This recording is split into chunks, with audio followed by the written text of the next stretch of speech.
Mirth and Mischief is actually, it's difficult to describe it because it's unlike anything that's been in the Southeast so far. This is a truly immersive theater experience inside a Renaissance castle.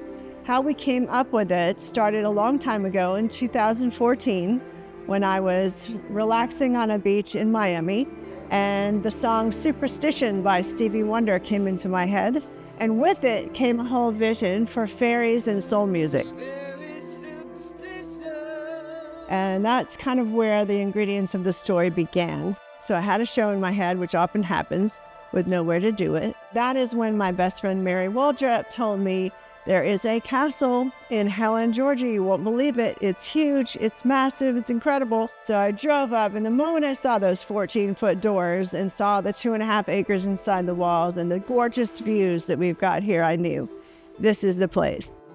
When I first heard about the show and where it was going to be, I thought to myself, who is this person and family that has built a castle in Helen, Georgia, and why? The follow-through of that, the commitment of that, once I got here, I knew that something deep and important was going on here. It was built by Bob Marthay. He and 5 guys apparently built this place. Their mission is about the search for knowledge and through various spiritual pathways. Bob was a psychology professor, so there's a lot of symbology from mythology and other things you'll see around the grounds. So it's a really unusual place to find, which is a castle that has to do with search for inner knowledge, which laid over perfectly with our storyline. I have been in this industry now for 30 plus years, and I've been collecting what I call my favorite people, and a lot of them happen to be extremely accomplished artists on their own. We have Bubba Carr, who is our movement director. Previously in my career, I was a dancer in Los Angeles for about 20 years, and I mostly toured with Cher for a long time, like 4 world tours, part of the Vegas show, and then I moved to Atlanta, and I still choreograph for film and television there, and I run a dance studio for professional dancers called Excel Studios, and that's really where I found the dancers for this show. He has an extremely beautiful way of expressing story through body movement. So Bubba is one of my best buddies, and he and I have been working together forever. We're kind of both goofy and super creative and like to laugh a lot. We talk about what she wants in her vision, then I kind of try to implement it, and then it just kind of flows and goes, yeah. The inspiration for some of this choreography, one in particular, this solo that Jacob does, it's Nijinsky, it's Evening of the Fawn. It's to a jazz blues song, but I wanted to make the structure of it pretty abstract and the actual movement itself more modern, like old school modern. Kelly's really into weight sharing and all that stuff when she watches dance. And so I try to incorporate a lot of that and beauty and romance, but not more like spiritual romance. I think we really see that in that duet. And then the other acrobats, of course, their energy is so effervescent. They're 20 years old. They love life. They love dancing. They would do anything you ask them to do. They're twins, so they kind of have this telepathic communication way about them that every time I see them, I just get so much joy from them because they're just so connected to themselves, each other, and their art.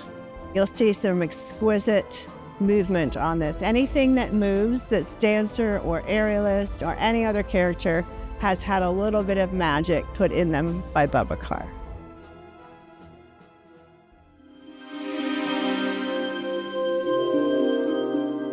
My name is Vitaly Buza. I am here representing the aerial performers. Also, I'm going to be the operator for the winch to make sure they're all safe to going up and down. So that's my job. I was born and raised in Moldova, and I started as a gymnast. And then when I was 15 years old, I got recruited to Moscow State Circus, and I've been performing since then. I performed for many companies such as Disney World, SeaWorld. Then I joined Cirque du Soleil. I've been a coach at Cirque du Soleil. Now I own my agency, my entertainment agency, where I provide high acrobatics talents for special events and for such occasions. This is, it's called Aerial Moon. and it's an aerial apparatus where has, as you see, has a hand loop for an artist to perform high-skill acrobatics. We also have aerial straps. This is something, like I say, it's not the everyday that you see, especially in a place like this. I strongly believe that people will walk away with pleasant memories. It's all very personal when they're in Act 1. So we have Freebird, who is our R&B vocalist who sings live through all of Act 1. Freebird and 3 rewrote a bunch of music that you'll recognize, but all completely remixed in brand new ways just for this show and re-engineered it. Welcome, good people, to Uhuburg Castle. I know it's a mouthful, but you will have your heartful by the end of the experience. Trust me on this.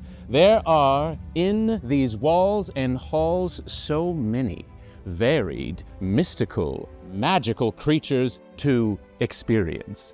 You don't know what to expect because it's all around you and it's different all the time. And depending on what you do and decisions you make, your experience is going to be wholly different than the first time you did it. You do the order differently. You make a different choice in a different room. You come in on something at a different point at which it's underway. So it's really just this constant fluid process that you can step into and have your own experience dictated by you. So you'll see all around the grounds, we have creatures that are part of our kingdom that have come alive through the art of puppetry, and Steve Whitmire is our puppet master. You might know him from the world of Henson. Back when Jim Henson passed away, Steve became the very famous Kermit and Ernie and did that role for almost 30 years. So he is our director of puppetry. Steve and I had been talking, I think it was 15 years ago, about this concept. And we got going one evening talking over dinner about it, and he immediately jumped in and thought, I have ideas. One of the first things that I heard Kelly say early on in the discussions about this was, and I think they used it in their marketing, was no fantasy is complete without a dragon. So I immediately thought, well, we have to have a dragon. So we set about trying to create a massive dragon that would fit on a particular spot. And as I walked through the grounds for the first time, I noticed this one turret that seemed like the perfect spot. So that's where our dragon has landed. The dragon that we have is massive. Right now, without his tail, he's about 12 feet long, and his wingspan is over 12 feet across. His head's 3D printed, and the head itself is over 30 inches long from the tip of the nose to the horns. He's a rod-style puppet. He's more mechanical. Rather than having a hand up inside, he's operated with a rod and trigger to make the mouth open, and the puppeteer operates in more like a parade puppet. And there are two people inside. Leif Tilden, who I worked with way back on dinosaurs in the early 90s, and Thomas Trin, who will be in the back. So Leif is in the front running the head on a long pole. Thomas will be in the back making the wings open and making them move and gesture a bit. One of my first thoughts here was that a great species of inhabitant for the grounds would be gnomes. Twiggleknock is the last of the gnomes, and he lives inside of a hollow tree. He does not make cookies, but he lives there. So it was twofold. Not only did we have to come up with these characters, but we had to come up with the right sets to put the people who are running the puppets inside of. We worked with a foam sculptor named Ning Chow, who does nothing but build giant styrofoam things. So he built this wonderful tree.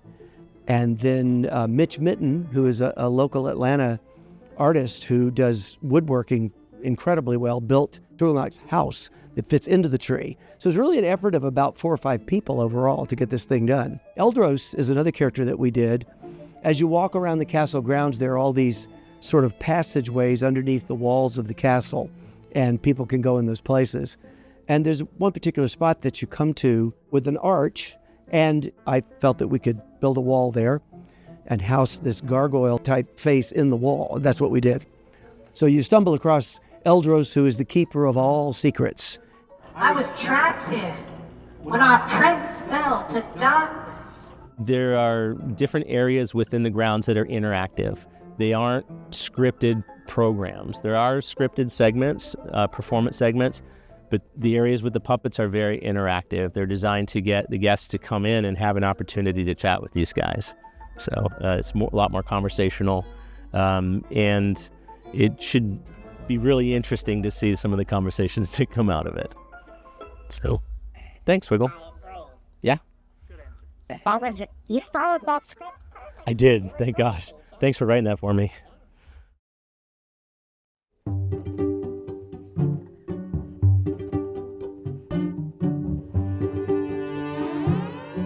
I'm Autumn. And I'm Rachel, and we're the Reed twins. So we're actually going to be doing kind of a lot in the show. We start off as one of us will be cherry blossom trees. You won't know which one. One of us will be on an aerial moon serving champagne. Again, who knows who? And then we transition into fairies. We're going to be frolic fairies. You can see us about here. You can see us about there. And then last, we end the night in these costumes. We will be doing a fire performing in these. I'm Eugenia, or Eugenia. I am going to be the dragon, Kiefer. That's my dragon up there. His name is Drakvaris. You hang out with the dragon, I'm going to be fire dancing as well. We got involved through Ashley. She's super talented, and she was like, I know someone. The dragon, we've known her for a long time, doing circus together in the circus community in Atlanta. Every community is so small, really, so now they're just all like our family. So yeah. I am very honored to have by my side Ashley Skelly, who is our art director. She's actor, she's makeup person, she's a wardrober herself, but she's also the spirit of all of this fantasy storytelling. So she's written backstories for all the characters that they will digest tonight that really informs everything that they're doing in a real way. So they're not just performing, but they're embodying the spirit of these characters. We really put a lot into the character development and the set design and the costumes, and a lot of things came together to make this world a reality. So we're really just hoping that it awakens people's imaginations and their own creative spirit. Additionally, we're honored to have with us Julie Bone, who is an accomplished world award-winning body painter from Germany, who has created a few of our costumes and will also be performing in a little bit of opening weekend. What is this frequency? 440 Hz. What's an Hz? Hertz. Is that a disease? My name is Paul Mercer. I'm a violinist and composer for Mirth and Mischief. I'm playing the role of Lyricus, the court composer and sonic alchemist. His wife has been frozen in time, and he's been trying to find a way to rejoin her in the time continuum. I'm here to educate people a little bit. The education is just to listen with your own ears. And I do believe that the world is fallen out of tune in many ways. And if anybody can take something out of my performance here, it's that, yeah, it's kind of all a little suspicious and weird that we're tuning to the exact same frequency and nobody ever asks why. But don't let that knowledge lead you to the conclusion that you must instead be tuning to another frequency that is instead the frequency everybody should be tuning to. And if you can get past those two things, you can start hearing the world in a different way. And I can babble about this stuff forever, but you should probably edit me down. Well, first of all, I wanted to welcome everyone, all you wonderful people. These are my favorite people in this room. I'm gonna cry, it's gonna happen, get ready. So, but this has been a huge, long project, 10 years at least, that this has been percolating. And we were really selective and very intentional with the people that we put on this show. And I know people are noticing. Look up, you won't cry.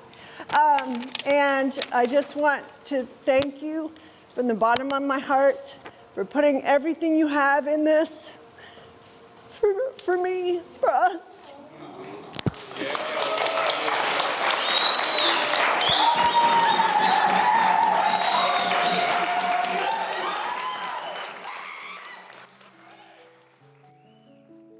Her vision, her ability to crystallize an idea and explain it to people with money and get that money from those people is incredible. I knew I'd love working with her. All of her productions are very powerful and meaningful. She's so good at finding roles for people because she sees through people and what their kind of essence is. And then when she has a role for them, she's like, you will flourish here. And she nails it. Kelly is a wonderful person to work with. Her creativity, the way she envisions everything, and people that she hires, she always wants like the best of the best. It's an honor to be here with her. We gather not just as players, but as portals. We gather not just to perform, but to transform. Tonight, we call upon the spirit of sacred laughter, the mischief of the unseen, and the mirth of the mystery herself. May every step we take on this stage be a remembering. May every word, every gesture, every glance carry the weightlessness of wonder and the depth of ancient dreams. As cheesy as it sounds, that I have to say it like this, like anything is possible. Just considering the way that things come together and people don't really get to see the behind the scenes, how the mic packs come together, how the costume comes together, how this makeup artist had this brush that this person was missing so that this part looks perfect. Like, it's feels like a miracle when it comes together and looks so good, and oh, you're so professional. It's like, you guys are flying by the seat of our pants. So you should know, if you wanted to do something, don't worry about it trying to be perfect. I hope you know you can just go out there and create something and get people with the spirit to want to do it with you, and it will multiply in its beauty and hopefully touch the world, touch people. We offer this work to the spirit of the in-between, where joy and sorrow dance together, where chaos births creation, where the heart meets the unknown and says yes. May those who watch feel the spark. May those who perform feel the freedom.